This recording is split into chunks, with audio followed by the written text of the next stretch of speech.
guys in there? We just got there, so we didn't like shoot anything. Ah. It didn't seem that an issue. You had an escort.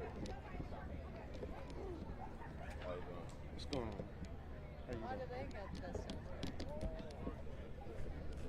National?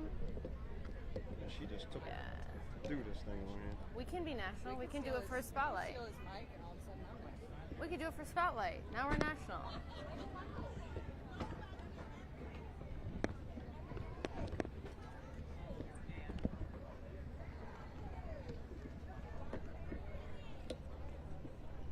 Oh yeah, you got roll. Well, that's for the live stream. You know what I'm saying? Perfect. Sound right there. Thanks, Dan.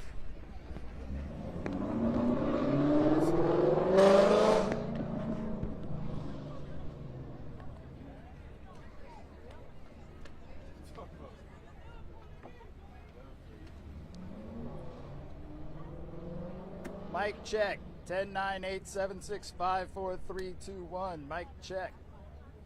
A, B, C, D, E, F, G, H, I, J, K. Kenny, get your mic check.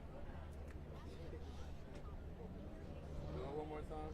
A, B, C, D, E, F, G. Great. Get your focus? Yeah, let me get the white now. Oh. Haircut appointment.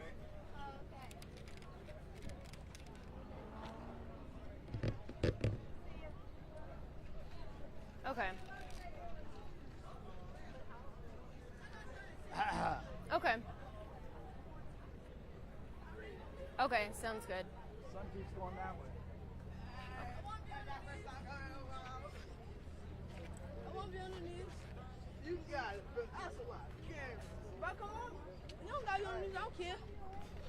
Alright, so this is a very good block party. And shout out Westport Patriots.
I think he means this. They'll pick this up when he can.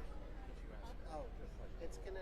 They're rolling on it right now, so it's gonna live in immediate income. I don't know what they named it, but it'll probably be.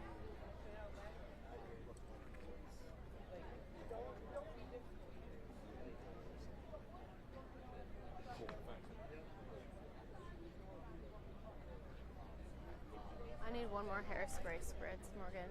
I'll be right back. Back with the mayor. Commissioner 2, or do you want someone to get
everybody now.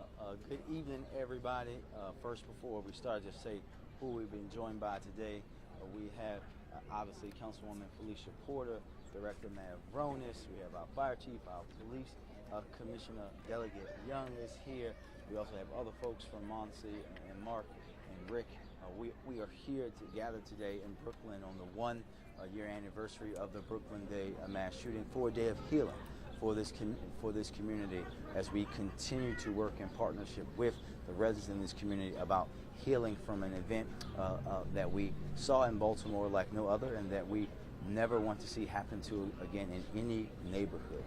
These residents of Brooklyn are very resilient. They're very strong. We've built deep partnership with them over the past year, but we know that is going to be ongoing work that happens each and every day to continue to make sure that we're building this neighborhood back in a way, talking through the trauma, making sure there's accountability, making sure that folks have access to resources and everything they need. And we're here today to heal, and celebrate the resilience of this community. Councilwoman? Thank you, sir. Echoing Mayor Scott, this is a day of transformation, a day of redefining what Brooklyn Day has been in the past. There are so many community members here to support this healing event. They want change in their community. They want healing in their community. And this is exactly what this event is about. It's about transforming and reshaping the narrative of Brooklyn Day from last year, the tragedy that existed with those families, and how this community, this resilient community, is moving forward. Thank you, sir. Start here with questions. Mayor, if you could speak to the people responsible for taking their lives in Hylas and Leah 1 year later, what would you say to them? I would tell them that they're cowards, and I would tell them that your basic petty conflict should not result in someone losing their life and dozens of others being shot, and that they have a duty to make sure that they, as they try to reclaim their life, right, that they have a duty to say that they're sorry for what they've done, but also do as so many other people who have been in that similar situation, then turn their life to working to make sure that no one else makes the same mistakes that they made. Hold on, Mackenzie, that's kind of loud. Yeah. We've seen a lot of pushback or some criticism in light of what we heard from the Baltimore Police Department in terms of the disciplinary actions. The FOP argues that the 12 officers were scapegoats, brings up Safe Streets workers who, as of right now, have not faced any disciplinary actions. Do you believe that there is more room for accountability for all city agencies or entities and employees that were here that day? I'll say this again, Mackenzie. No one's being scapegoated. As I said last week, and I said that night and every day afterwards, everybody that had a duty to do something, that should have done something, that didn't do anything, will be held accountable. I appreciate what the folks who did that investigation did into BPD. We stand by them. We know that there's another part of that process, so that process is not complete, so I can't go into too much detail about that. And as I said to you last week, if we found out that more people, whether it's BPD or anywhere else, needs to be held accountable, they will, including more people who may have been out here shooting, which I don't want us to lose, right? There's been no further talk, especially in the media, about the fact that, yes, we brought people to justice, but we know there are probably more, and we're not going to stop until we bring them in, because ultimately they're the ones responsible. When it comes to the escalation policies that are now in place following what we saw happen last year, moving forward, what do you say to the community who look to Safe Streets and they know the work that they do and they believe that these people are here helping them, but they also see what happened last year? Is there some sort of disconnect there? No, I don't think there's a disconnect. Spending a lot of time here in Brooklyn with the members of Safe Streets that work here. You all were here for the community meeting that we had last year, and you heard the community say out loud, very loudly, that they support their Safe Streets workers, and we're going to continue to work with them in every agency in the city to be better following what happened last year. We're going to go to WBAL next. Mayor, with what's happened over the year and with the work that's been done here over the year, some people even in the community, what happens next? They're wondering, okay, is the city going to continue on with what's going on here, or at this point, we've been here a year, what happens? No, I don't think we're not going to stop. That deep relationship that we have here in this neighborhood, we're going to continue to work with those folks. I know that we still have 17 residents that are in under case management with Muncie. We're going to be here as long as we need to be here to help this neighborhood and the residents, more importantly, continue to heal, because healing from an event like that doesn't just stop after a year, Barry. It's going to be working with people, for many of them, probably for the remainder of their lives. And as long as I'm in city government, we're going to be focused on it. What are you going to tell them, I guess, as you go through and talk to the community members, what exactly do you want to say to them? So I guess for me, Barry, this isn't about giving speeches, right? These folks are used to seeing me come around and be here in Brooklyn Homes. They're not looking for me to give a speech, right? They know that I come here to spend time with them, to hear what they need, to get things from them, but also just to be with them and be human and be a Baltimorean and let them know that they are seen by the chief executive officer of their city. This is not about some big speech for me. This is for us a continuation of what we have been doing in this neighborhood. For example, right behind you last summer, just randomly, I got a call from Sashi Brown and the Ravens last summer that said they wanted to pop up in Brooklyn and do something great for the community. And we did that right there behind you. We're going to continue to work with this neighborhood very deeply. This isn't about me. This is about them and making sure that they continue to get the resources that they need. Jump to WMAR. I see a number of resources and services out here for this 1-year anniversary of the shooting. Can you talk to us about some of the services that are needed or that are being fulfilled in the community year round ever since this happened and some will continue? Yeah, there's everything, and I'll let Director Mavronis go through, but I think we have to think about some of the things that we've had to do here, right? We've had to do victim services, relocation, helping people get jobs, right? Trauma care. People needed that kind of care as well. All of those things that we've been coordinating through Muncie and the team here on the ground who've been here working with them. I'll let Director Mavronis go into deeper detail. Thank you, Mayor. I think the mayor more or less covered it, but that's exactly right. You know, we have healing resources here today. We're continuing to help with housing, connections to job training, employment, and really anything you can think of, and maybe connections with schools. As we've had people relocate, we want to make sure that we're helping navigate that process to making connections with their new school administrators and all of those components.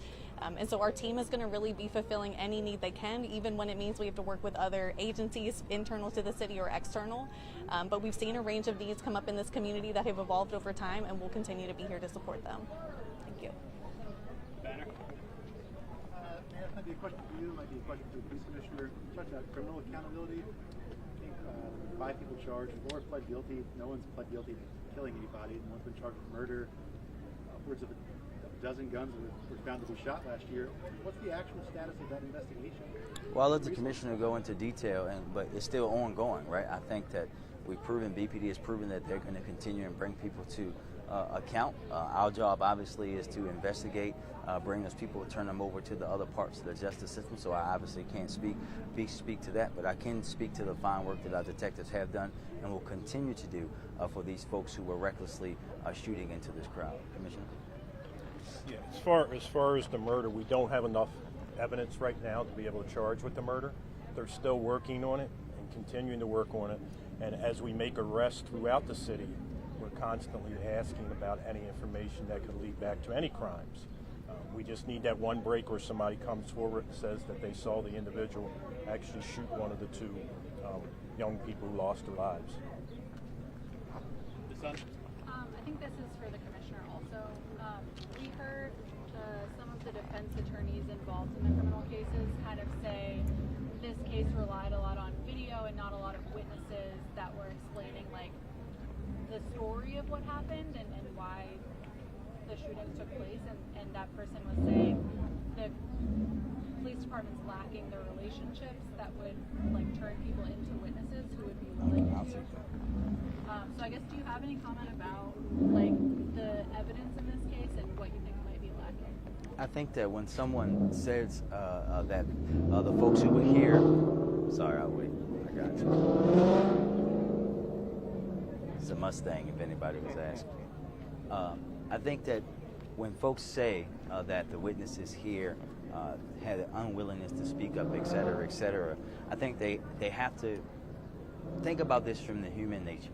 When you have that amount of people out and you have that many guns being shot, people are trying to save themselves and their lives first, right? We have to understand that and understand what those folks who were also victims have been going through at that time. VPD is going to continue to try to build those relationships. We have those cameras for a reason. That's why every community meeting that myself and the commissioner go to, they ask us, can we get a CCTV camera to help and aid the detectives and aid the folks who are willing to be witnesses and step up in a case like this. But we have to be reminded what those folks were experiencing at that moment. And as someone who has been out on a large open space like that, when someone is fired into a crowd, trust me, you're not thinking about looking to see who's shooting. You're trying to save your life. All right. Miss anyone? Thank you, everybody. Thank you, everybody.